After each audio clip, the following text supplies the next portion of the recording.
a choice right now, between fear and love. It's just a ride. Out of the dark night of ignorance and into the shining light of truth.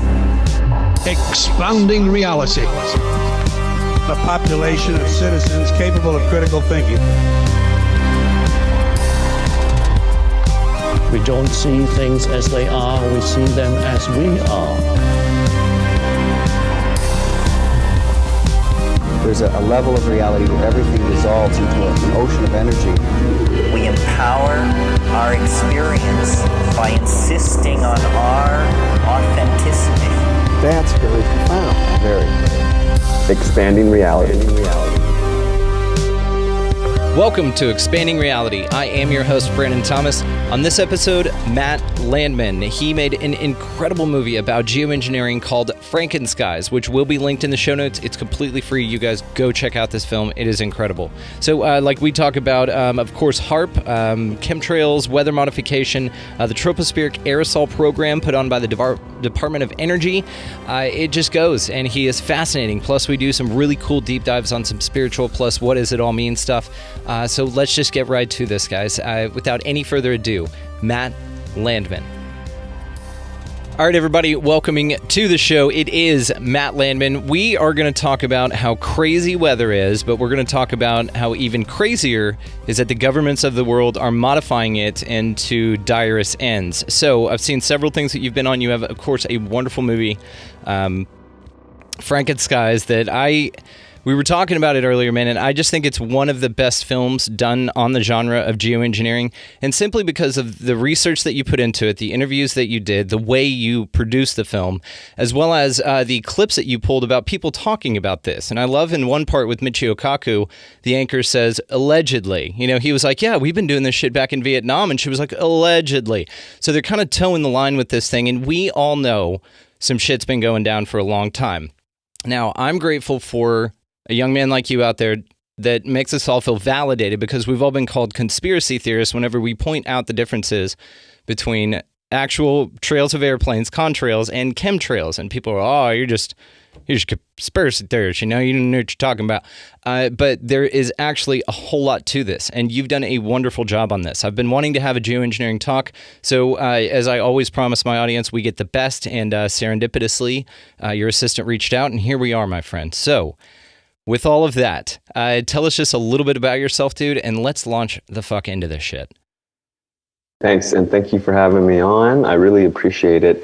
It's such a complex topic. A little bit about myself is, my name's Matt. I grew up in Virginia, and I'm just a normal guy is my whole story. And I'm a normal person who basically woke up to something that I was shocked that no one knew about.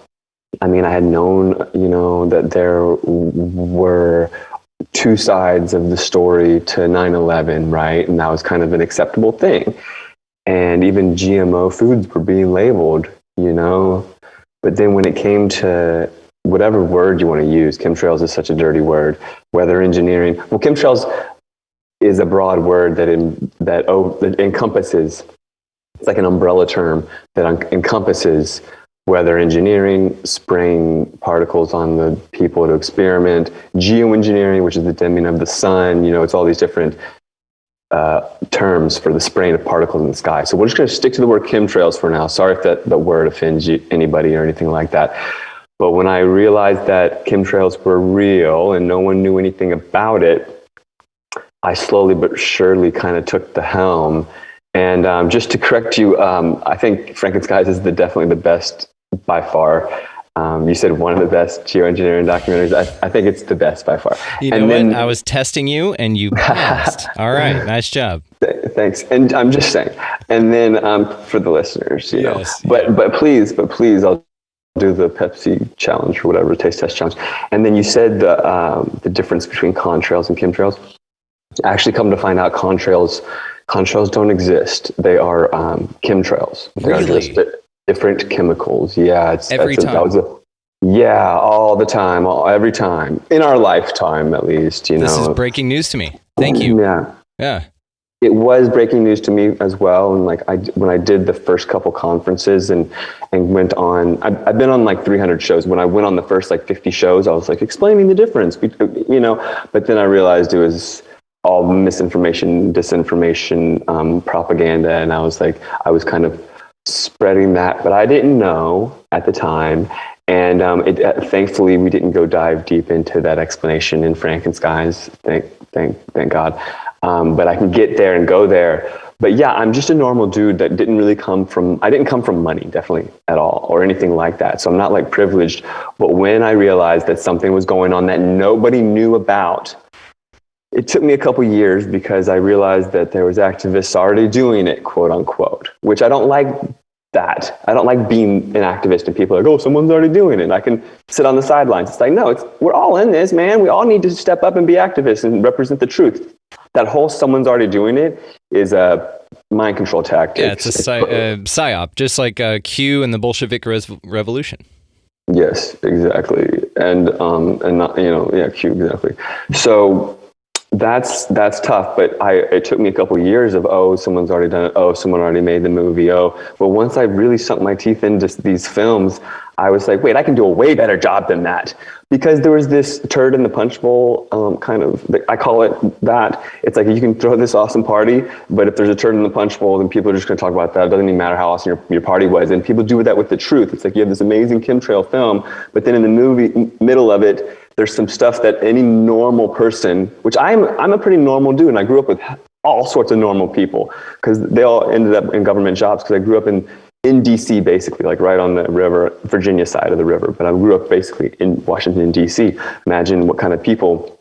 Almost all my friends have government jobs, you know, and they're all clowning me for thinking, you know, what I think, which is truth and what have you. Either way, these movies and these activists, they weren't representing the truth properly. In the middle of the film, they would give you something like the turd in the punch bowl. Like they would go all crazy on some dead plant and say, it's obviously the chemtrails, let's see my dead plant. And it's like any normie person can just turn it off and say, look, those people are stupid, and go back to their lives because they don't want to be dismantled. They don't want the truth to kick them in the face and have them have to think differently. They like the comfort of their, you know, ignorance, you know. For sure. It's not bliss. But either way, once I got so deep into it, knowing that the activism that was there wasn't doing it due justice, due credit, and nobody knew about it. Nobody knew anything about it at all. When I was asking people, talking to friends, nobody knew about it. If anything, they knew that it was a crazy conspiracy theory and contrails, blah, blah, blah. And so once I really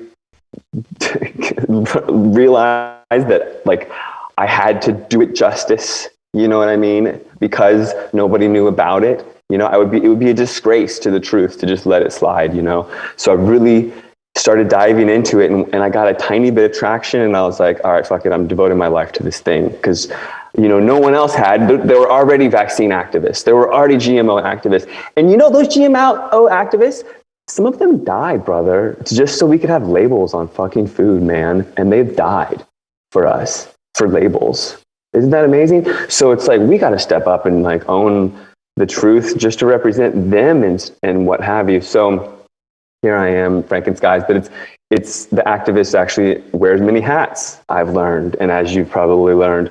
So it's not just aluminum in our skies, because it's aluminum in our food and our deodorant, and aluminum and fluoride are so connected. So then it gets to the tap water, and then it's like, wait a second, what about glyphosate, which was on the food, and then the aluminum in the vaccines, and then holy shit, it's all connected. It's all this big umbrella, you know, octopus that you have to become knowledgeable in this whole holistic mindset of it all. That's why my website, actualactivists.com, has health and all the different categories. But health is like, it talks about all this, you know, everything you can imagine. Health is such a broad topic.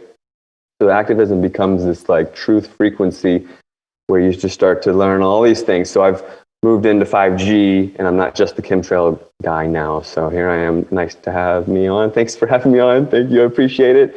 And you seem really cool. I want to say that I've gone on a lot of shows and no one's ever, I always have two questions. Can I curse? And like, what are my limitations as far as like COVID goes? Because I lost my YouTube channel. I don't want to screw anybody over.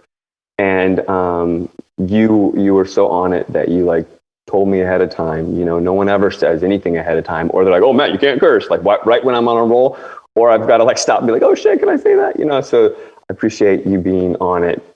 Absolutely. No worries, my friend. I want y'all to feel as comfortable as possible here, of course, and just to cover a few things like that. Like, hey, just speak how you speak. You know, that's what I tell everybody. Just talk how you talk, man. I want authenticity here over worrying about if somebody's going to get butthurt over it. Plus, I fucking cuss quite a goddamn bit. So it's all good, man. So let's dive into this shit. So I have been, like I said, very, very curious about this. I know I've got the expert on here, so I'm very excited to learn new things along with the audience. Probably. So, of course, I'm going to be linking your film and your actualactivist.com down at the bottom of the show notes here, and all the ways that you want to be found. I will link all of that. So, folks, just go down there and click. Phenomenal movie. As I was correctly corrected, the best movie on the topic. So, let's get into it, my friend. So, where do you want to start with how you explain what's been going on?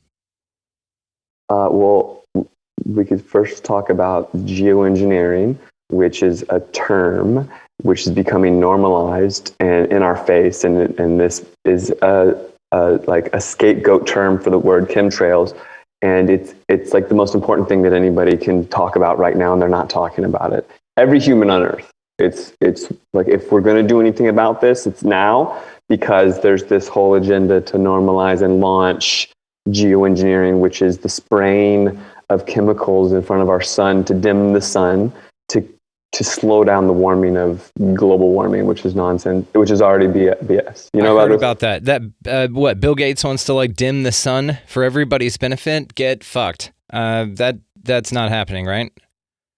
Well, what did you hear? Because I want to just like test this, because this is a great survey. So what did you hear? You heard Bill Gates is going to dim the sun, and what, they canceled it? Did you hear that too? No, I hadn't. I thought that this was still ongoing. I thought he was just pouring all the particles in the plane himself as we speak, and they were about to take off.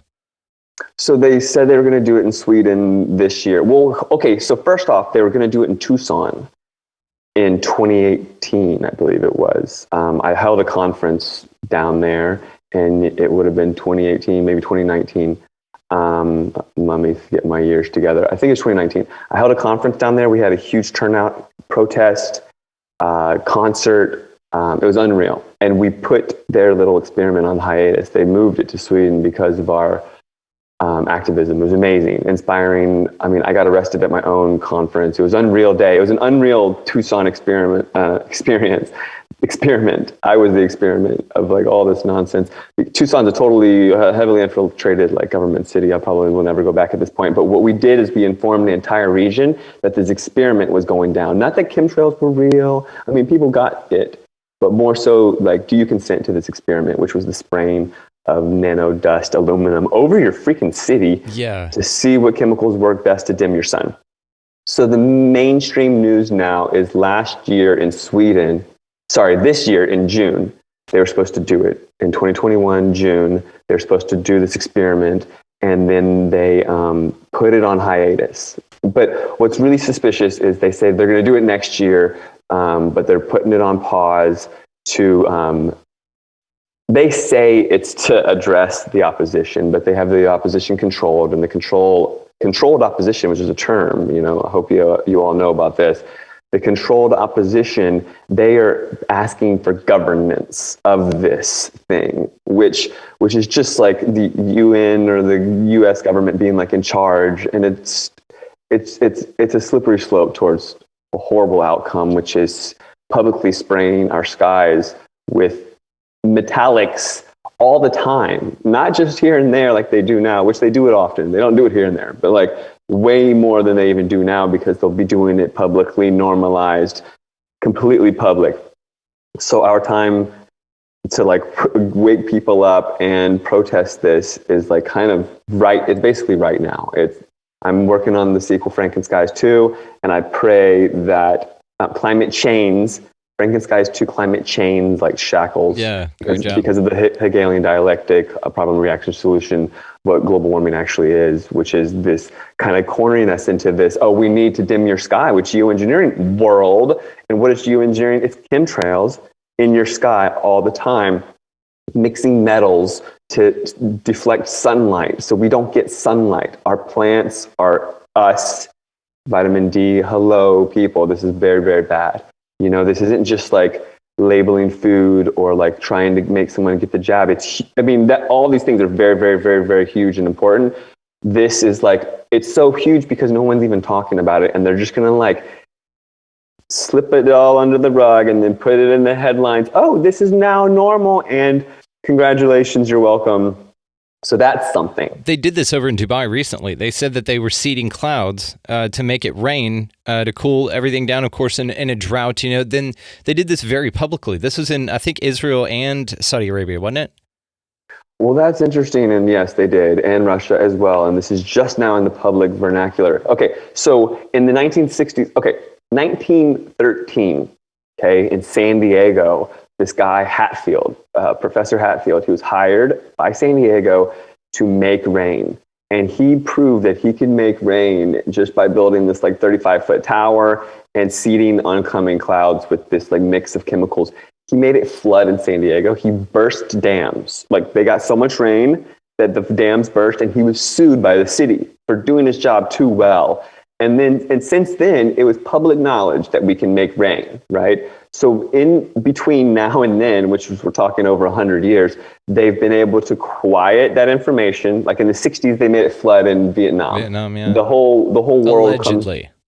If you look at the news articles, the whole world, yeah, I know, right? Yeah, in your movie, But if you see, like, there's in all my presentations, I show the news articles, and the United Nations comes together 52 countries to 0 after that weather warfare was used, and they vote you can't use weather warfare against other people, but you can use it on your own people, which we do all the time. I mean, we can quell hurricanes. We can just make them go away, but we exacerbate them. Yeah. We can quell forest fires, but we steer them and exacerbate them, and even spray aluminum and barium in the sky, which are patented fire accelerants on our forests. I mean, it gets really deep, and I'm kind of meandering on the topic, but it's such an amazing, deep topic for people that are new to it. And it's like this big reality check, it's kind of scary, and the truth pisses you off, and it's a kick in the face, but eventually it does set you free, and it makes everything, it makes your life pretty important if you can drop this knowledge on some people and change the outcome, which is like losing our sun to some globalists that want to control who gets sun and who does not get sun. Yeah, it's like the ultimate it's really fuck important you stuff.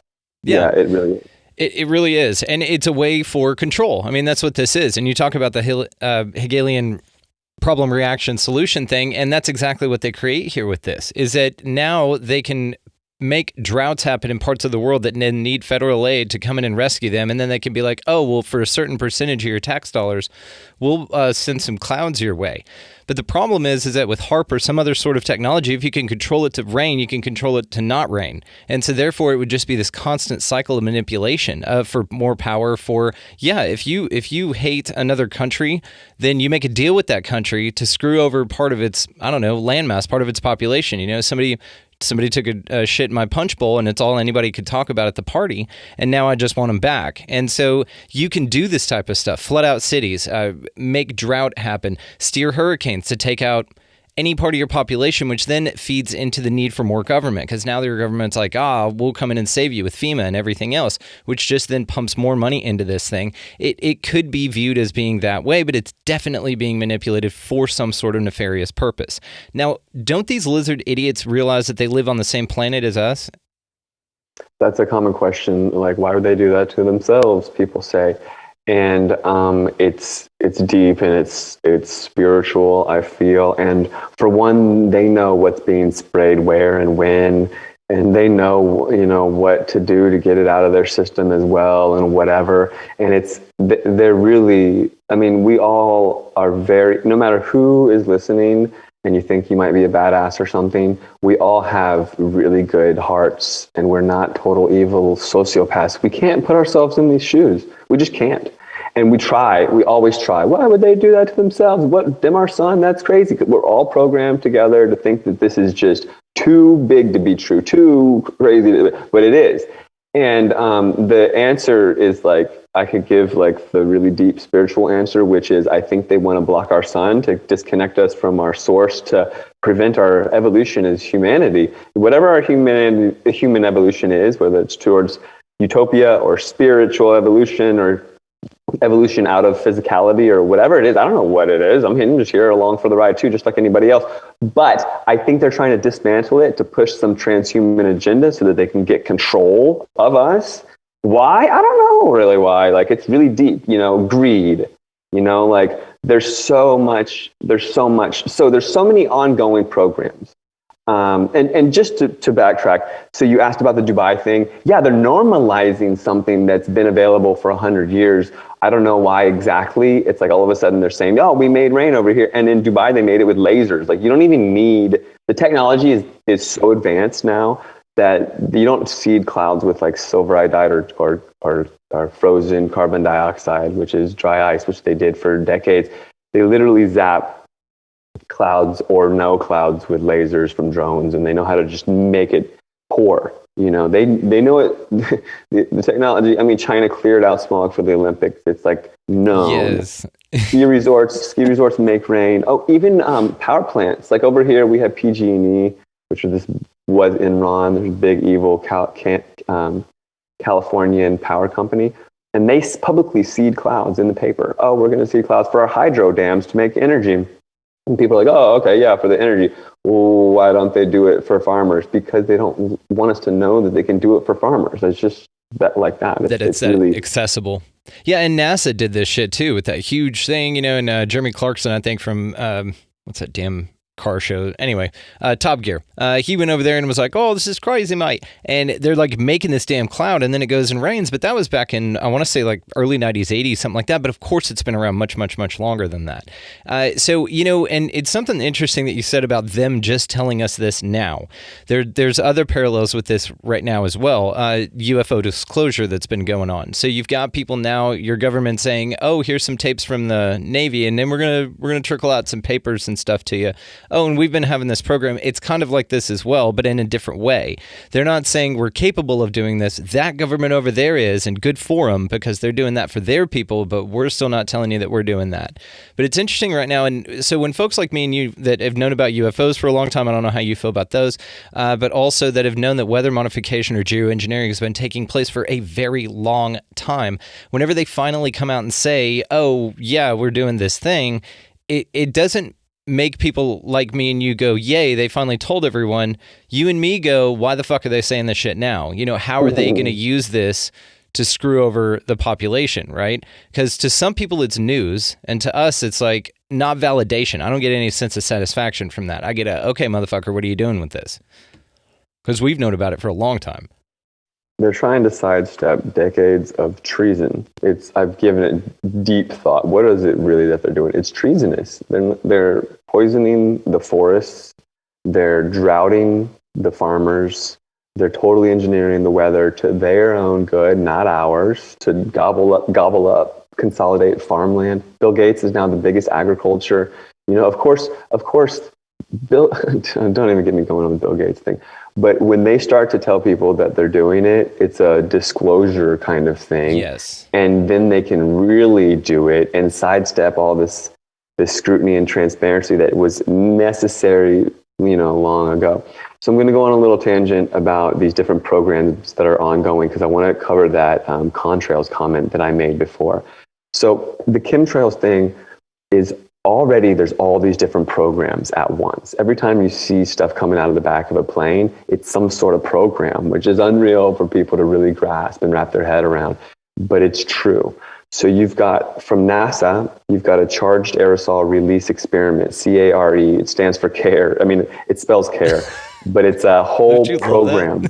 It's unreal. It's hidden in plain sight. It's right there. Yeah. Kind of like they disclose it. They do. They tell you. Yeah. And they have a fleet of planes, drones, ground-based stations, all this stuff, and they spray aluminum, barium, and strontium in the sky to use, quote, the atmosphere as a laboratory, right? They say this, and they make these quote, noctilucent clouds, these clouds that wouldn't exist before. They mix these chemicals and make noctilucent clouds, spraying out of planes and drones. They've got barium release rockets from the 70s, NASA patents. So you can watch these patents come out and then see these programs use this technology and look at the skies and kind of put the pieces together on your own. And so that CARE program out of NASA has a budget of $50 million a day.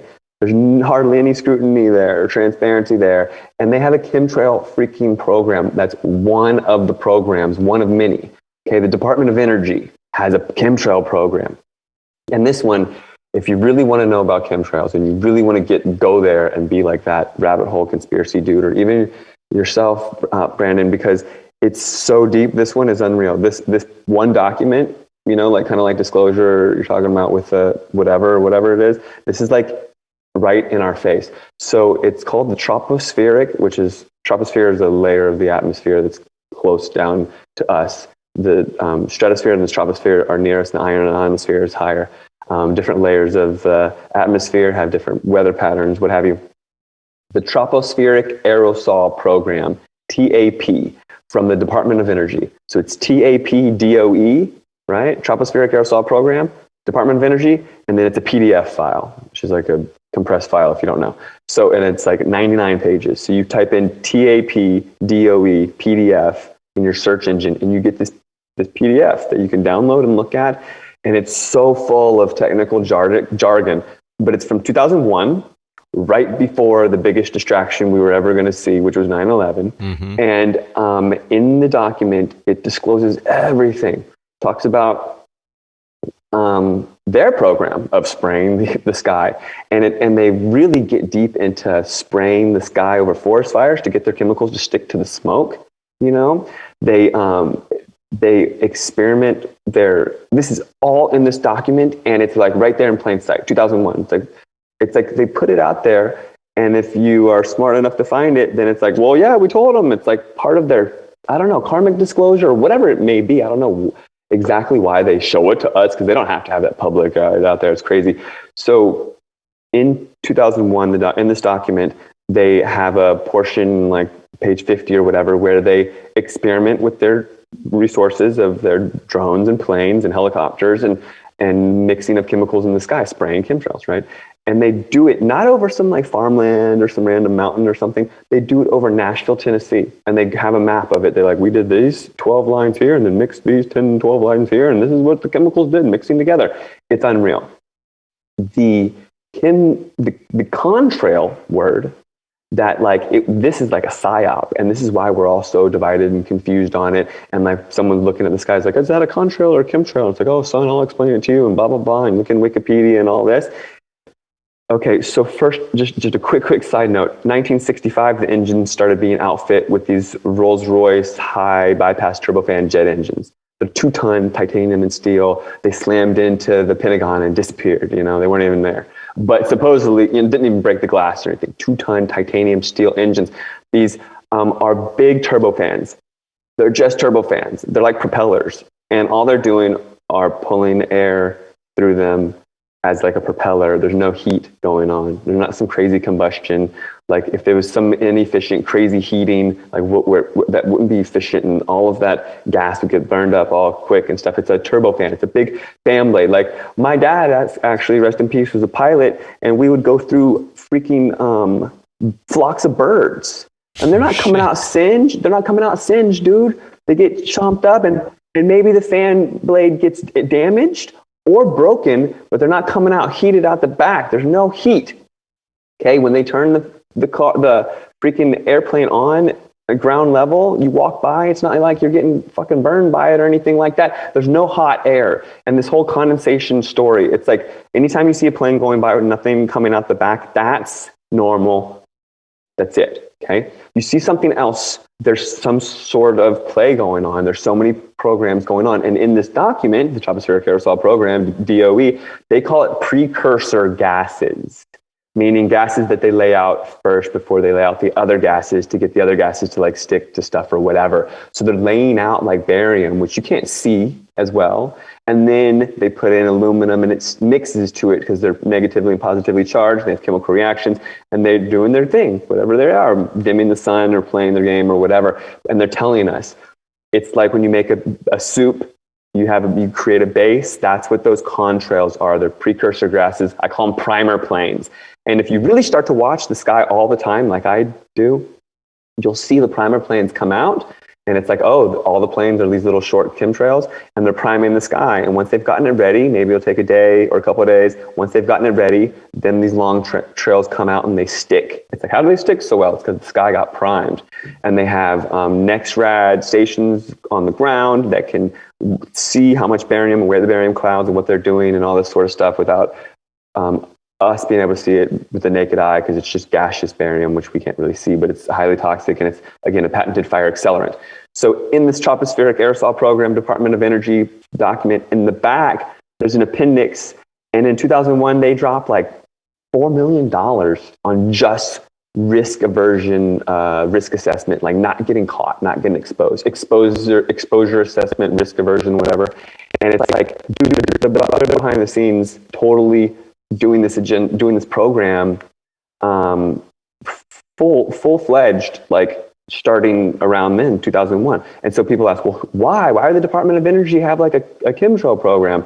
Well, one thing is who is the Department of Energy? It's dirty energy, oil, gas, they don't want solar power to proliferate. Maybe they just want to dim the sun so we can't have solar power. I don't know exactly, but they're evil elitists that are behind the geoengineering. And then when the geoengineering whole discussion comes up, guess who the controlled opposition is? The opposition to geoengineering somehow it's big oil, which it makes sense because they're the ones saying that global warming is not real. So it's like the duality behind all these controlled arguments is just unreal. We don't even get a say. So there's another program you can totally research. It's unreal. It's right there, Department of Energy, which in Stranger Things, they like demonize it. And then when I try to talk to people about it, they think I'm a hoot because it's already in the media. They've made it into the boogeyman. So when you bring it up, they're like, oh, like Stranger Things. Or when you talk about dimming the sun, they go, oh, like in the Matrix, or oh, like Mr. Burns. They like have something that they can ridicule. They have this ridicule psychology embedded, and they can make fun of you as a conspiracy theorist for all these different things. It's predictive programming. Yeah, they put this shit out there, and there is some sort of idea that there's a karmic, like they have to tell you what they're going to be doing before they do it, and then if we don't stop them, then it's consent, right? And then they're like, well, we told you that we're doing this. So now let me ask you this. Do you think that it is that we're all being experimented on, or is this a result of a program that's been executed fully and is in rollout phase? Like they know exactly what they're doing. Well, let me to answer your question, I'm just gonna finish my last little tangent. So there's also all these other programs ongoing. There's SPICE, Stratospheric Particle Injection for Climate Engineering, and that's a huge ongoing program. There's Solar Radiation Management, SRM. There's Solar Radiation Management Governance Initiative, SRMGI. It's this whole governance of the solar radiation management, which is the dimming of the sun, not letting too much solar energy come in so that we don't get too much global warming, supposedly. There's SAI, Stratospheric Aerosol Injections, and that's, again, to dim the sun in the stratosphere, injecting aerosols into the stratosphere through the CIA and government, other black ops, like governments and stuff like that. So there's all these different agendas doing all these different things, but they're all just spraying the sky as a waste dump and experimenting on us. Yeah, completely. Like on the weather or on the people or on everything. Yes, the answer is yes. It's every which way. In FrankenSkies, one of the most jaw-dropping, like every time I watch the movie, and it's like, I've seen it 1 million times now because I made it. Every time I watch the movie, because I'm still doing screenings, it's so great to get the word out. I can't believe it's kind of like a fine wine, really, because the truth is so important nowadays, even more than ever. And FrankenSkies is pretty well done. I'm very proud of it. I'm so proud of it. I hope that everyone else out there can watch at least the beginning. But when you get to it's chronological timeline footage of weather engineering, weather modification, geoengineering, this whole topic of chemtrails. And so obviously I didn't film the footage from the 20s, 30s, 40s, 50s, 60s, 70s, but once it gets to modern day, it's footage that I filmed, right? And when it's in the 70s, there's this whole disclosure thing about this St. Louis experiment on the people where radioactive zinc cadmium sulfide, it's basically aerosolized radioactive cadmium, and it's sprayed in the ghettos of St. Louis and the projects, okay, from planes, but also off the rooftops and also from outfitted station wagons rolling through the hood, spraying this toxic chemical. And only to see how many children would die from it. They wanted to see the impacts on these people's lungs. And this is our U.S. Air Force. So then I start to ask huge questions. So the answer is like, yeah, we're always being experimented on. It's unreal and it's not fair. The EMF stuff is that too. The 5G rollout is all that too. And all this, it's really, really not fair. And it's violations of all these human rights and ethics codes in Nuremberg. And it really, at the end of the day, and I know I'm like a big conspiracy guy, people would say, but I don't think we won World War II. I really don't. I think that it was just covertly, we lost, but it was covertly won, basically. Yeah, like Jim Mars's book, The Fourth Reich. Yeah, a lot of people say that Germany lost the war, but the Nazis did not. And you know this with Operation Paperclip and NASA and everything else. I mean, it's been infiltrated for sure. MK Ultra, another big one. Yep, we're right on board. You're on the right show, man. Yeah, well, then MK Ultra seems like it's segued into mass MK Ultra through having a freaking smartphone. I mean, it's emitting frequencies. It's also got crystals embedded in it, technology we don't even understand. These things are outfit to propagate a 5G wave, even like the iPhone 8, which I'm blown away that these iPhone 8s are all of a sudden just like propagating 5G carrier waves. So just really quick, because this is super important. I have this silver EMF protective clothing line. Everything is silver based. I make these hoodies lined with this silver material. Baby blankets, et cetera, everything's silver. And I have these Faraday foam bags named after Michael Faraday, who made these Faraday cages where you go inside and you get no signal of any sort. For various reasons, people that are EMF sensitive or just, whatever, people get ringing in the ears. There's all sorts of reasons you want to go inside a Faraday cage, whatever people do. But these Faraday foam bags that I make, they're these small bags. You put your phone in, and I actually have one right here. You put your phone in these foam bags that are silver on the inside, and you don't get any signal. It just kills the phone. No texting, no tracking, no phone calls, no nothing, right? And it's just for whatever you just want to check out. You don't want to be tracked, or it's just kind of like turning off your phone, but even more. It's like really, really killing any signal that can go into your phone. Whatever. It's just a little thing that I have been selling for years. And my provider, my supplier, has been selling these bags for even longer, let's say a decade, right? So thousands and thousands of these have been sold. They worked perfectly. Like I said, they make your phone not work. They worked perfectly up until March of last year, right when all this shit started happening. Is it the 5G switch? Yeah, man. So people start calling me from LA, Flint, Michigan, Fort Lauderdale. Matt, your phone bag just stopped working, bro. I'm like, what? Like, I got it from you a year ago. I heard you on Coast to Coast. But all of a sudden, and I love the phone bag. People like to sleep, with it, just put it in there, boom, whatever. So I'm like, what the fucking A? Somebody threatened my life because they said I was a fraud. Oh, shit. I was like, fuck, Flint, Michigan doesn't play around. And I got kind of like irate with this customer, and I was just like, dang, customer service is no joke. So I was like, I got to do something about this, of course.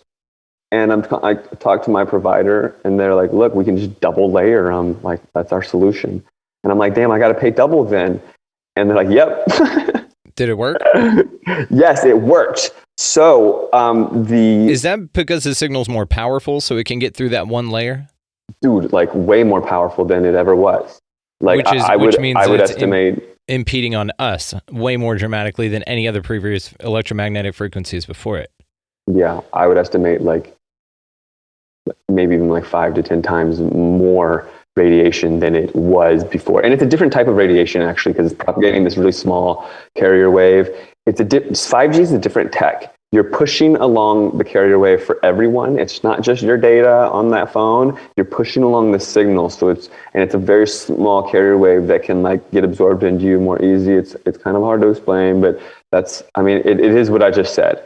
It's just so much more data. It's a smaller carrier wave, and the size really matters. An AM carrier wave is 1,000 feet tall, and that thing goes through us, it goes through buildings. It doesn't even impact us unless we're like living at the base of the AM tower.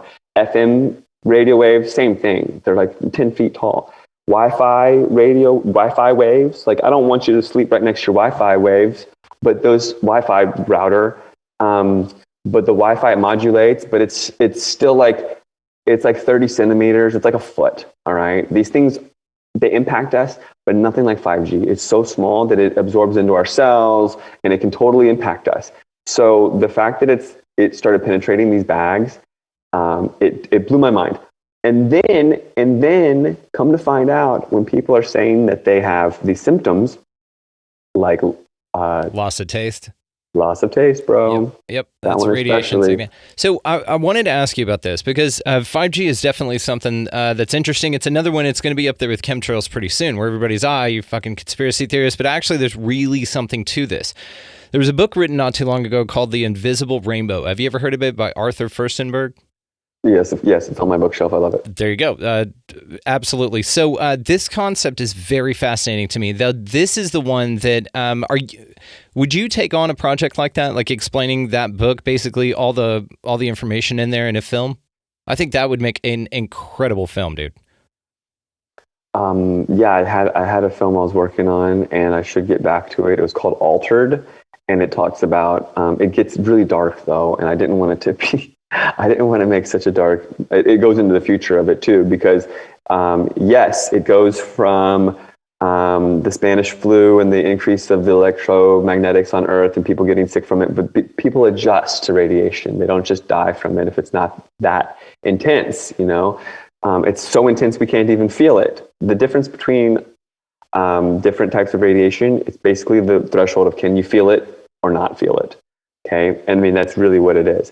And you can't feel this radiation, but it builds up still. It's not heat. You can't feel the heat, but over time there are still impacts. It's just that. It is just that. So as the electrical grid on Earth gets cranked up, people are impacted by it. They show symptoms, but their body adjusts. So they like lose their sense of taste for a couple weeks, but then their body adjusts to the phone in their effing pocket, dude. It's crazy. And then there's all this like psyop misinformation that the cell towers are emitting so much that people are dropping dead in Wuhan. No, dude, it's the phone in your pocket. Like distance is your friend when it comes to this source of the radiation. And okay, so what Firstenberg, I'll wrap this up real quick. So what Firstenberg said in his book, Arthur Firstenberg, is that as the radiation on Earth gets cranked up, people are showing symptoms more and more and more and more. And I wanted to make the movie show that, but as they increase it, they're going to start turning us like robotic, and that's how we're going to adjust to it. And it's like a transhuman reality that they're trying to impose on us. And that's like the weird dark aspect I didn't want to get into the movie. But thank you. I should revisit that. Well, it's just so interesting how a lot of the main global pandemics over the past, 100 years is what he covers in that? No, 200 years. It's back in the late 1800s when they started putting in like lightning in a bottle and shocking people at parties and stuff. And then that's how they figured out sensitivity to electronics was back then when people got really fucked up from it. But it shows the evolution of how when new technologies roll out, guys, again, this book's called The Invisible Rainbow, Arthur Firstenberg. Pick it up. I'll just link it down in the show notes right next to your movie, just so you guys can check that out. And so basically it talks about the rollout of all of these new technologies and the correlating health effects that it had on the populace. And even the pandemics were started exactly at the same time. And this isn't an isolated thing. It's like when they shot radar up or shot rockets up, when they clicked radar on, that was one of them. I think that was the Hong Kong flu, right? And then when they shot rockets up for satellites, that was another one that triggered another pandemic. And all of these things kind of pop up around the world at the rollout of these new technologies where you're being bombarded with new electromagnetic radiation. This also used to happen a long time ago when we didn't have any of this shit with solar minimums and maximums. And so this dude breaks all of this down. It's a phenomenal read, and it goes really well along with your work, especially when you tie in the concept of 5G. Now, let me ask you a batshit crazy conspiracy theory. You ready for this one? Okay. Always. Let's say that to what you said about them dramatically enhancing our ability to absorb more and more amounts of radiation. Okay, that's check one. That may be why 5G exists and all of these things. It's a natural progression. Then they're wanting to shield our sun or block out more solar radiation or harmful rays, is the story, by mechanical means, by doing this with aerosols and other means. Do you think that that this whole damn planet's a spaceship ran by lizard people and that they're about to launch it out into space and that they're just kind of prepping us for the journey to be able to handle interstellar radiation better, for our planet to actually be like some sort of spaceship? The Anunnaki is what makes me think of this. You know, Zachariah Sitchin's work where he talked about that they basically engineered us as from the hominid species that was already here to mine gold to shoot up in their atmosphere because of their crazy ass orbit. Do you think there's anything to that, or are we just having fun? That's a good one. I just thought of it when we were talking. So I was like, dude, when you talked about throwing it in the sky, I was like, Anunnaki, hang on. And then, So, let's have fun with it. What do you think? What's really interesting is when I first got into the geoengineering or chemtrail game, which was, like really hardcore, like 2013, 2014, 2015. And people are saying, at the time, it was like, oh, they're blocking Nibiru. Or, oh, they're doing this, or, oh, they're terraforming the planet so that the evil reptilians can like come live here and breathe the air and all that stuff, right? Well, when 5G started coming out, I started kind of thinking that there is like a terraforming going on, but it's us. Yeah. Okay? And they're grooming us. To what ends? It was to like basically hold a lower vibration so that they can like, it's this hybridization of humans. Like they want to make this transhuman thing and bring this kind of frequency kind of lower on Earth. And if everyone's in this 5G tip and has this like technology inside of them too that can be integrated with the 5G, like eventually people won't have to go get the new booster. Right. You know, they'll just get the update from the cell tower out front because of all the nanotech inside of them and stuff like that. The spaceship thing, I don't think so. I don't necessarily. I don't either. It just sounded cool. There is some terraforming of the humans though, like through the chemtrails, and it's all like together. They'll with the metallics and the frequency. Control with frequency is something else. If you know about binaural beats. Yes. It's actually really simple. It's meditation music. You find it around, but our brains are really sensitive to going into different frequencies. Like when you're sleeping, or meditating, you're in this theta. If you're agitated, you're in a different brainwave state, delta, and all these things. They're very close to each other in terms of hertz. Like the frequency difference between agitated and not is the threshold is very slim. So if you want to put yourself in a meditative state, it's like 8 hertz, basically. Well, you can literally listen to music that'll put your brainwave in exactly 8 hertz, which means 8 cycles per second of a wave going by. Like 8 hertz is from Heinrich Hertz, which is funny because hertz actually does hurt. But Heinrich Hertz, he died in his mid-30s from so much exposure to this radiation, which is ironic. See? But a hertz is cycles per second, and our theta is this very slow cycles per second, and you can put your brain in this state very easy just by putting in headphones and listening to this music that's tuned to it. So how does it tune your brain? One headphone is like 100 hertz and one is like 108, and then your brain just does the differential, which is 8 hertz. So your brain is very, very easily programmed or calibrated or whatever. So to take that forward and to understand what Bluetooth headphones are, please, if you have Bluetooth headphones, I'm sorry, just get rid of them. I'm the EMF guy now, and they're actually really harmful. They communicate while they're in your ears. They communicate with the cell phone, emitting radiation, which is not good. But also, did you know that they communicate with one another through your brain? So if they're just zigzagging back and forth information, they can easily dictate the frequency of your brain and put you in an agitated state or whatever, and you don't want to give that control away, And that's like this is all slippery slope stuff towards a transhumanism reality, which I can't help but, fight with all my heart and soul. I'm right there with you. Now, another thing I was thinking about the other day, man, and all of this kind of has to do with one another, so this is perfect, the timing on all of this, of course, is that, let's say, humanity seems to go through these cycles, and I've been paying attention. We do a lot of spiritual shit on the show too. I've been paying a lot of attention to the long cycles of stuff, and and looking into alternative histories with Tartaria and things like that, where it looks like this very high. We're gonna just call it dark and light for now, for the analogy. This highlight society that was open for everything. We're all in one. Nobody goes to bed hungry. There's no socialism kind of thing. Just nobody goes to bed hungry.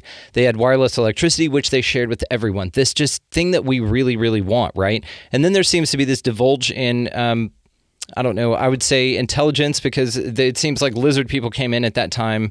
That whole thing got destroyed, and then, the foundlings, and there's a long story of Tartaria. That's the brief one. But when you think of alternative histories like that, and then you think of what they're trying to do right now with the planet, which I do not disagree with you at all, they are making this place as unauthentic as they can. And they do it with our food, with our water, with our skies. Nothing sacred anymore, right? Polluting the oceans. I mean, all of this horrible shit that's done for the sake of industry. And the damage that this does, though, is so far-reaching that perhaps it was just maybe an accident, and then in some meeting, some smoke-filled meeting one day, one of these lizard people was like, tell you what, let's fuck up the Earth, and then what we'll do, because it's already gone, right, and it was our fault, but what we'll do is we'll continue to do that, and then we'll just alter humans, these sheeple running around out there, to be able to live in such a shithole that we created for them. And then, of course, along with that come the reins of control, and your mind can just go nuts on this shit. But let's say that on this planet right now, it feels like there's a bifurcation of ideologies, even more than ever. And it seems like this divide and conquer tactic has worked to some degree, but the part of the dichotomy that I'm really focused on lately and that interests me the most is the light and dark. Okay, you've got this transhumanist agenda with the dark side that wants to get AI, and with this Elon Musk guy that in one breath calls AI a demon, and in the next wants to jam Neuralink in your head, and with artificial intelligence, and then program the shit. I mean, you can't trust this type of ideology. And then, yes, they're fucking up the skies. They're doing this geoengineering. Again, our food, water, everything. And then you have the people that are more spiritually based, more natural, more light beings, if you want to say it, more into nature and the earth and natural things. And you see this almost take off like a trend on that side. You see people starting their own garden and getting their own chickens and playing with crystals and stuff. Do you think possibly, you also hear about this split of Earth, right? Do you think possibly this is actually physically going to split into two different dimensions, to where this transhuman and shit happens, it's this horrible hellscape, and then this other part that all of these other people have been working on, and that's why we see such a huge split right now, like more than ever? You're amazing. So, exactly, yeah, I talk about this all the time, especially on shows and with my girlfriend, and you're spot on with that, what you just said. I think that that's the plan, because these evil fucktards, they can't have their own timeline without getting rid of us, man. Yeah. Like they know. So here's what amazing stuff you just touched upon. I mean, I just now today ordered the official guide to the exposition I did the St. Louis one. I got that guide, which is unreal. The official exposition, the 1904 exposition in St. Louis. But I've also got now the 1894 Chicago one. And it's the fact that they have thousands of Filipinos on display. I think they may have just brought in these people and called them the Native Americans. I think that's going to insult a lot of people, but I don't even know what our true history is, but all that is unreal. So here, let me just riff on what you said, and it'll be agreeing with you. I think astrologically, we go through these times where we go from dark ages-ish, even though this is all fake history, we've been programmed, some dark ages to a refinement, and maybe it's only like 400 years, who knows, or not even, who knows how fast these cycles go, okay? But it goes from like this ignorance, idiocracy world to, and maybe reincarnate. I don't even know about reincarnation, but either way, humanity goes through these cycles where astrologically we go through these eras where it's like darker, lighter, lighter, lighter, and then we have an evolution of consciousness of some sort, and then it starts over. Like Saturn is like the main force, like the evil or whatever. There's like darker ages, and then we elevate and elevate and elevate, and then as we ascend, there's some evil assholes that like you referenced reptiles or whatever. And I jokingly call, for lack of a better word. I mean, I'm not putting myself in the shoes of humans when I'm wondering like who's trying to dim the earth and depopulate and turn us into robots. Like Elon Musk. I've got a close friend who worked in the solar industry with Elon Musk, and he said every time he's over his house, the guy's just housing ice cream like a fucking madman. He's probably possessed or something. Human food. Yeah, like who knows? And the stuff that you said about Elon Musk, I could go on and on about that. So Total Recall, 1990 film, Schwarzenegger never goes to Mars. Elon Musk is going to make it so that people don't really go to Mars. They just get a chip in their head, and it pushes this transhuman agenda to think that they're going to Mars. And everybody's going to be like, oh, I'm so cool, I went to Mars. No, you got Neuralink in your head, bro. He made you get that before you could even go to Mars. Brought to you by the Flat Earth Society. Right. So check it out. Humanity goes through these processions, and we're entering into an age now where the stars are going to open up, and we're going to have these abilities, basically, and the vibration that we possess. So first of all, I think that all of humanity is in like this, we're a co-creator species. We're very powerful, like kind of God-like beings in the image of God, I guess. And through our like third eye, we literally like project. We don't realize this because we're so programmed to think that we're powerless, but we literally have like a projector coming out of our freaking head in another kind of like higher dimension, and we create this reality together, all of us, you know. And that's this power that they don't want us to know. They want to steer us and get us to create their dream instead of our dream, which is Earth is programmed to go through these processions where we go higher and higher and higher. So they know that like in the year 2030, we have like this heart opening and people start to work in peace and there's not like war everywhere or whatever. They know something happens. For some reason, the evil reptilians gave them the crystal ball or the book of Earth or whatever and showed them the future, right? These evil assholes. So they're trying to completely hijack and distract us and polarize us. Are you pro-vax or anti-vax and whatever? And of course, we're going to take the side of truth or whatever, but we're all going to get caught up in it, right? And then ultimately, people are going to choose the side of darkness because they're so programmed. And it's not fair because it's early on our evolutionary timeline. They're getting hijacked, they're getting tricked.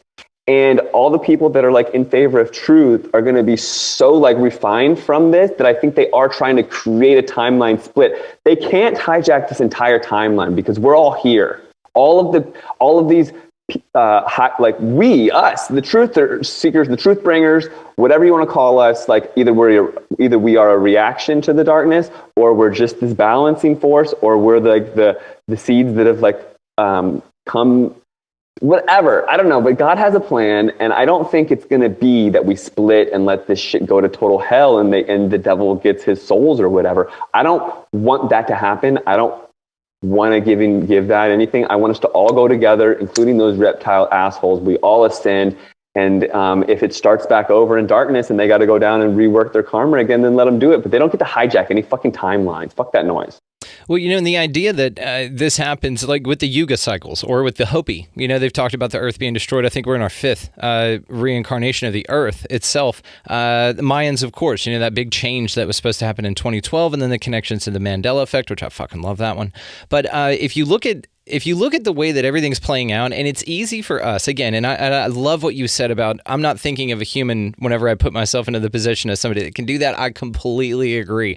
And this term of lizard people is just, you know, analogous to these pieces of shit, whatever the fuck they are, archons, robots, maybe from a alien race that's taken over the planet. We don't fucking know, right? But there's something, and it does seem to be or not even human at all, something just super fucked. So whenever you talk about the Earth splitting like that, it's more of a dimensional thing that I've come to understand, but even that sounds erroneous if you follow the concept that we're all one. So if we're all one, all of this shit's the same thing. And like you said, the lizard people come because we're all one. And it's almost like this huge movie that's going on right now, or this big play.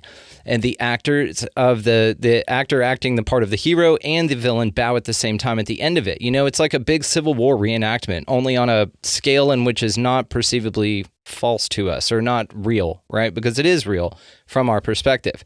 So it feels like this huge, just like Civil War reenactment where we get together on the weekends. You know, we got normal jobs, but we get together on the weekends. We come play Earth for a little bit. From our perspective, of course, it's lifetimes and histories and whatever, but maybe it's none of those things. Maybe it's just this experience. Nothing happened before you, Matt, were here, and nothing happens after it. It's just game over. You know, you put your quarter in, and then now you're going home, kind of thing.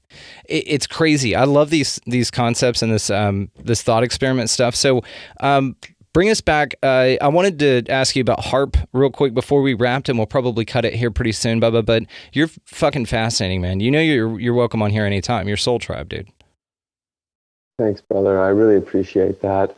And, you know, there is some wild hijacking, nefarious agenda.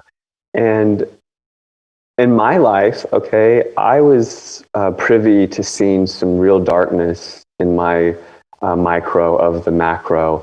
And once I saw that there was actual darkness on Earth, I realized there's good and evil, and I didn't give the chemtrails the benefit of the doubt, and I realized I'm good and that there is evil, and I'm going to fight evil because I'm obviously not evil, I'm obviously good if there's two things, you know? Yeah. And so I think that obviously God is in charge, or the higher forces are in charge. And even if they try to dismantle us in a million different ways, the more that they show their evil, stupid asses, the more that people wake up, you know? Yeah. And that timeline of we're supposed to wake up in 20 years, it just gets fast forwarded because all those, you know, it's that 100th monkey. So many people are waking up now because of the darkness showing its stupid face. So it's kind of inevitable either way, however you go ahead. Oh, but here's the thing, right? It is a play, but the good guys always win, okay? You've got very few movies and stuff where the bad guys win, okay? But they know this. So maybe this is just kind of like the end of the play, or the part of the play to where the climax is happening and then we get to just enjoy this utopia that all of us have known should be here all along. So it's not, yes, they are stupid. And this is what's so fascinating to me, is it's so fucking obvious, right? There's breadcrumbs that they leave everywhere. They're like, oh, we're not doing this. And then they tell you what they're doing. Event 201, you've got all sorts of evidence to show that they kind of let you know ahead of time, hey, here's what's going on. And even during, they're like, we're not doing that. And then they look over here. Yeah, you are. Here it is. It's published. And they're like, you got me. But, you know, we're still going to play this part. So it's like a game. You know, I know that it seems like out there and somewhere we can see things where people are getting hurt. And I'm not saying that they're not. I'm saying from your limited perspective, the only thing that you can perceive is the battle going on out there. Of course, some of it's touched you because it has to, because you've got to know, like you said, the good guys, bad guys, white hats, black hats. You're a white hat for damn sure, dude. And so you white hats need to know what it's like to come toe to toe with a black hat, because that's what fuels you. That's the hero's journey. It feels like that's what the fuck is going on here, and that's what we're living. Because again, the good guys always win, man. There's been dumb shit that's happened forever, even if you go with what history tells you, and the good guys always win.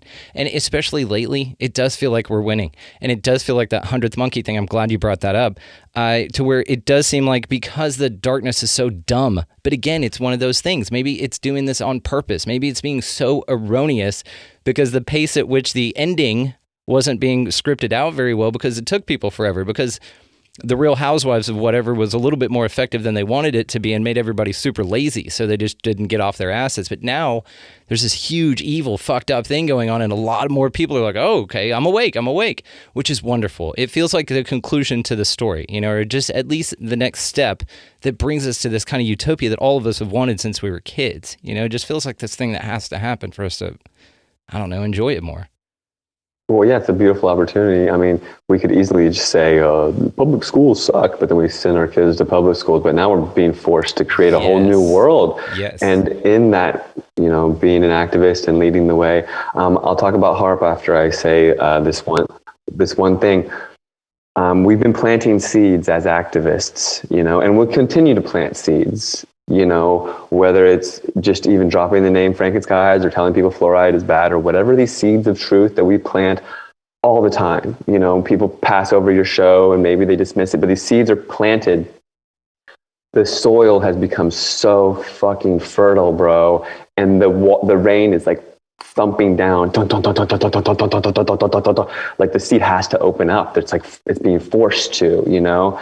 And then once it comes out, there's the light. It's just like so obvious. It's such a beautiful metaphor. But we've been planting these seeds, and now the soil's become fertile. And here it is. We're getting our opportunity that we never really thought would come so full force. So HAARP is an acronym, HAARP. Fuck that. Before you go on, you're amazing. You're amazing. That was one of the best ways I've ever heard that put, dude. Fantastic job. And it gives so much, that's exactly what it feels like. Okay, so I just wanted to stop you and say how incredible you are and how grateful I am that we're doing this. Tell us about HAARP, brother. Yeah, well, it's an acronym, and thanks. Yeah, I mean, I give it a lot of thought, obviously. You can tell, and you're sincere. No, this is great. Thank you. HAARP is an acronym. I believe it's for the Highly Active Auroral Research Program. It started off in Alaska, right? And it's wild because this is like a conspiracy theory. People say it's crazy, but in FrankenSkies, this footage, they're literally passing it off. Like DARPA was done with it, and they want to hand it to someone else, and they're doing a committee meeting in Congress about it, and they say HAARP 100 times. It's just like, it's not fake if they're talking about what they're going to do with it. Come on. I mean, like sometimes people just need that real big kick in the face to break it out of this fairy tale, right? Because sometimes we get down this rabbit hole, and a lot of things might just be like fun and fancy free, and we can't sink our teeth into it until it's really right there. So HAARP is this antenna array. It's Tesla technology.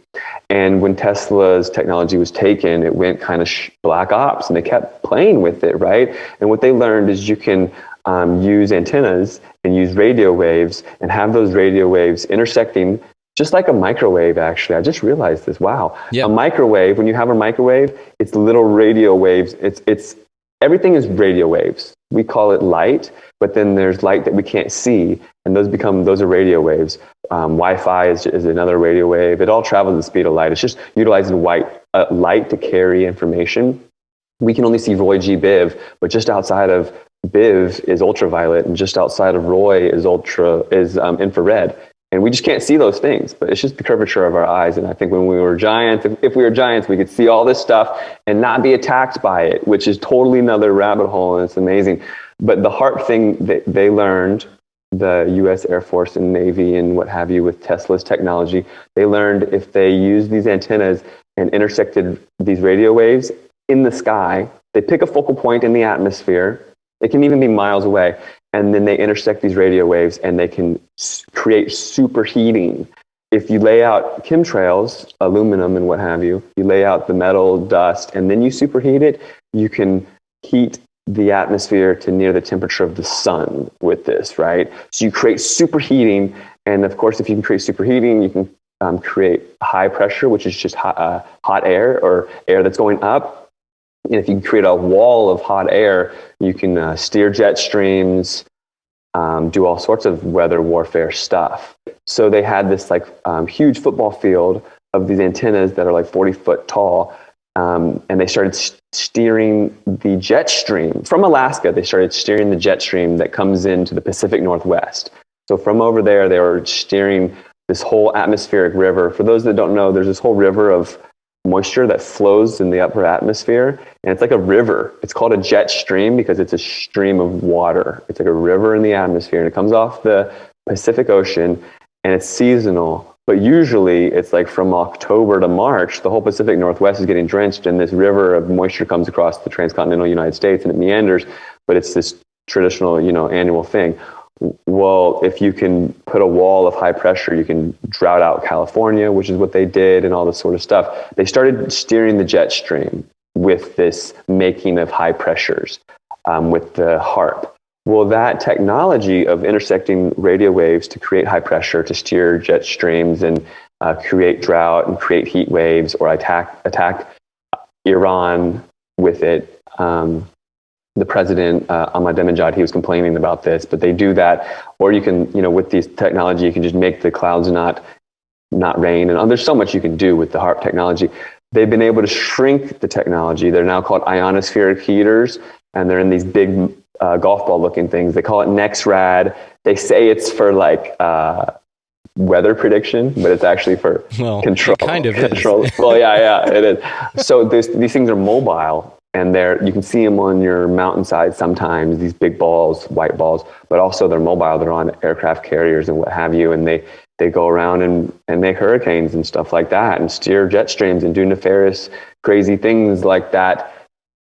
That weather phenomenon. There's so many 1,000-year event, weather, flooding, weather this, weather that. Like we got this Omega crazy heat wave. You got this crazy jet stream attack thing, ice storm a few months back. Snowvid. And that was the manipulation of the jet stream. This jet stream was meandering across the country, the U.S., and instead of just passing through like North Texas and bringing a little rain, they made a right angle and made it shoot all the way up to Canada, made another right angle, and made it come down from Canada and literally freaking attack y'all.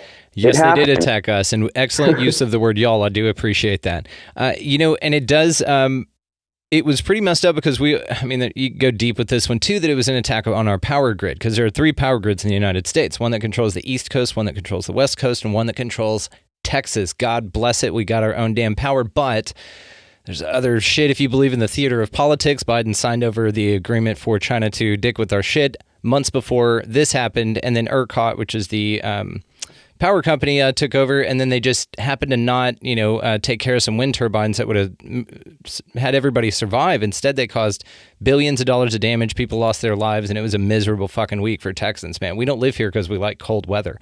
That was ridiculous. So yes, it feels deliberate, but it feels like a multi-pronged attack. But we're Texan, so they couldn't do it. They tried to break us, but they can't. We're Texan, dude. That's how this works. So let's do this. You are fascinating. I cannot let you go without talking about how giants could see through everything. So we need to do that. I will get the mail if I don't ask you about that.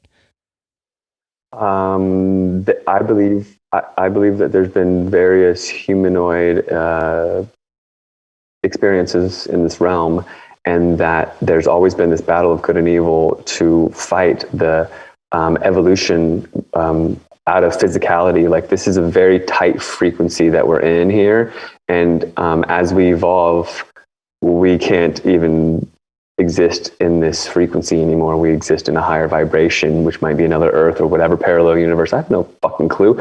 But I think that there were battles here before. There's mountains that look like fucking giants and stuff like that. And there's trees that seem like giant stone trees or whatever. Okay, so if you were evil scumbags, these evil reptilians you call them or whatever, and you were fighting this humanoid, there was Atlanteans. There's all these. Look. On a real level, there's demons, and maybe they're working with reptiles or whatever, but there's like demons. They don't have bodies, and they want to leech onto us and keep us at a low vibration so they can leech onto us. Once we get out of this frequency where they can't leech onto us, they have no power at all, and they got to wait for the next fucking round of humanoids to come in and escalate beyond them again. And they try their mightiest to fucking do what they can, and they work with whoever the fuck they can to do their bidding.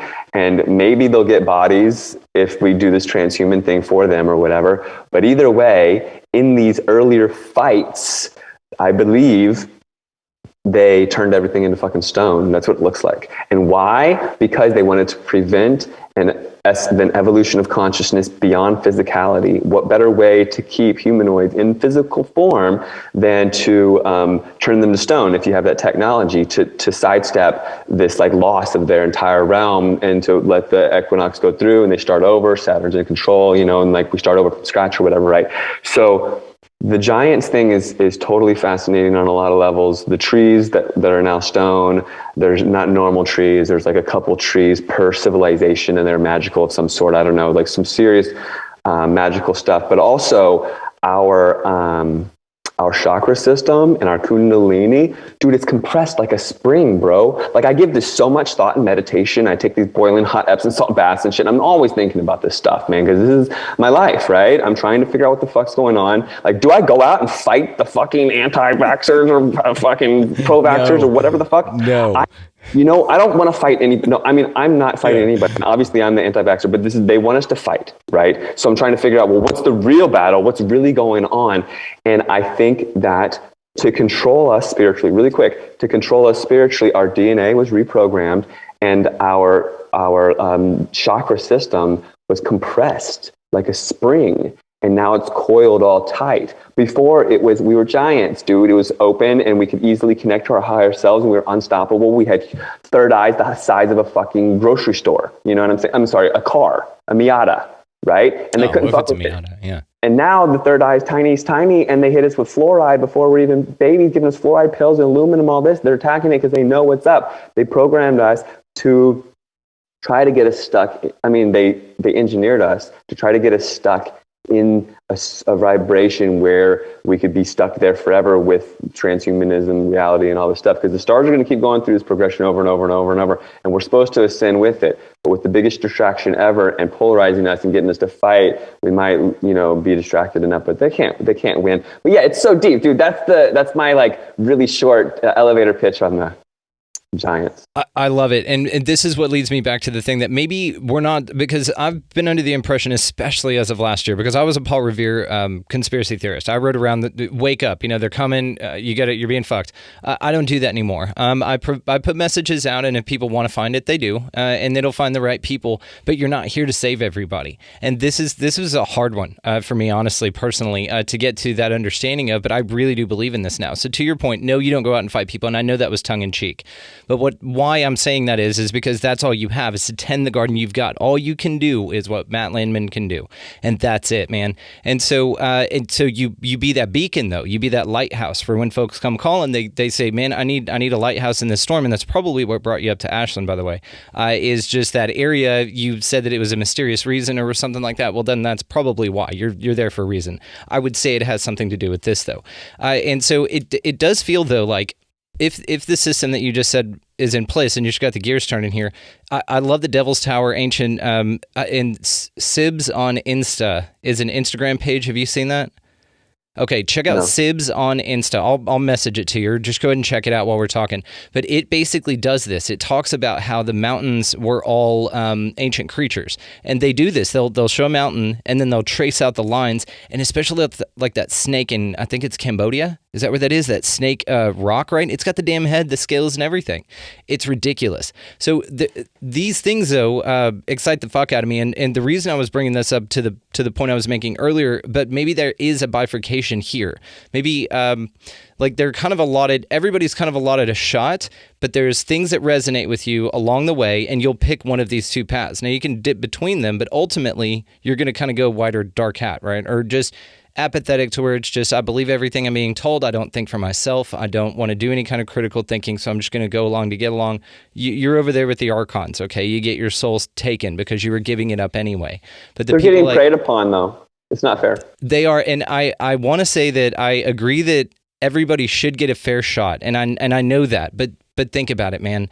Everybody gets preyed on. You got preyed on. I got preyed on. It's part of the system. Everybody does, but eventually you get to a point where you either stay a victim or you wake up and you say, there's something going on and I'm done with it. Now, the recognition of that usually is enough to kind of get all of that off of you. Plus, then if you follow the model of like attracts like, then you gravitate to you the lighthouses that you are, for instance, and you find that knowledge, and then you can wake up, which is probably part of the experience as well. But it seems like there are a few NPCs or people who don't give a shit about their lives, who don't want to wake up. They don't want to know how the magician does the tricks, and that's fine. They're not living a bad existence, but maybe the next step for them is not conscious evolution. Maybe they just kind of recycle here until they figure it out. And the split on Earth that I was talking about earlier possibly is the ascension process, and then the people who have gotten preyed on that haven't figured it out. Yes, it's tragic because it's not their fault. But the people that have figured it out kind of ascend and move on. We've done the work, right? We listened to people like us, and we have critical thinking. So we're able to kind of decide these things for ourselves. Matt, you're a badass. What if there's an evolutionary timeline and they're just toddlers on this evolutionary timeline? They're being preyed upon as they're literally just coming in, and they get their fair shot. They're not old souls. Some of us have done this a bunch of times. Some of these souls are just showing up so that they can get refined. And yeah, they wanted to eat Doritos this fucking life because that's what they chose. And their whole future timeline is getting hijacked. These are toddlers. It's not fair, I think. And that's where I'm coming from. And to like to kind of, I've been there with the whole split thing. I made a little short film about this split, and it's really what it is it's biblical, bro. And it's like, is there the rapture or not? And is everybody going to go if there is one or not? And it's a big question. And I guess we can talk about it all day, but I'd like to hope that we are badass enough to bring everybody and everything with us as we go up. You know what I'm saying? I'm completely with you. And that's why the model that if I had to plant my flag, which I don't, it would be, if I had a preference, like if I could create one, it would be, yeah, man, that we're all just here playing. It's a big game and it's all just a ride. Everything here is set up for you to experience that, no matter how fucked up from our perception it could be. Or there's another splinter off of that we're all kind of quality control agents, people like me, you, and comedians, especially because they point out things in this reality or in the matrix that suck or are stupid, like child cancer, something like that. And they're like, yeah, that's fucking dumb. Why did they do that? Intelligent design, am I right? And then maybe there's notes that we're taking. And then whenever we exit this matrix, then we say, okay, cool. So we have a list here. Fleas got to go. Mosquitoes are bad. And then child cancer, that's got to be top of the list, guys. Get rid of that for the next round. And then they fire up a new matrix. And then we go explore that, right? I don't know. We could definitely go on all of this forever. But to the model of, if there are nefarious things here, which splinter off of the original idea that you can't be influenced any further after you're gone because it's just a game. The game's over. The ride's over. You get off and you go ride another thing. But in this model, if we're talking about a nefarious force here that does have control over certain things, and then therefore they would be younger or toddler souls, which I completely agree with, then earlier on in their soul's evolution, then yes, they would unfortunately fall victim to that mentality. This is also where maybe that Archon idea of, being tricked to go to the light kind of thing. Have you heard about that when you die and you're being tricked?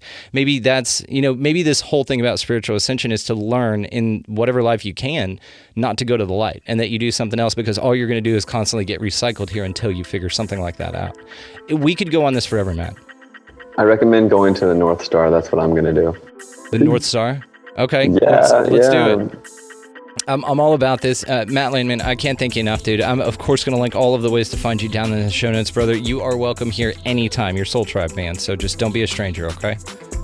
Thank you. And Instagram, Spero Gear. And I hope that I hear from everyone. And I've got a daily truth blog on actual activists. So thank you so much. And I appreciate what you do, brother. Have a nice everything. A massive thanks to Matt Landman for spending some time with us on the show. All the ways to find him, of course, his EMF clothing line, Spero, as well as his movie, FrankenSkies, are linked down in the show notes, so y'all just go check that out. The movie's totally free, guys. Just go check it out. It's really, really interesting. He did a phenomenal job. So, again, massive shout out, Matt. Thanks for your time, man. We'll definitely have him back on for sure. As far as the music you're hearing underneath this, guys, Vinny the Saint is linked down in the show notes. Great friend of mine personally, and he just makes some dope music, so that works out as well. As for this show, you can find us at expandingrealitypodcast.com. Also linked down in the show notes. That's where YouTube, all the socials, Patreon, all that stuff's there, guys. So go out into your world this week. And of course, just be nice to everybody that you come across. We're all kind of fighting our own battles out here, and you don't know where anybody is. So just take that into consideration before you blind react to somebody because of something you don't know anything about. Kind of keep that in mind there. Adding to that, of course, just grab a piece of litter off the ground, toss it in the trash can, guys. Be nice to every human, animal, any creature that you come across out in the world when you're traversing out there. While you're traversing, get the hell out of the left-hand lane. That's annoying as hell. And go out into this beautiful place, guys. No matter what this thing is, no matter what's going on, resolve each and every one of you to just be good to one another. Thank y'all so much for listening. We'll see you next time.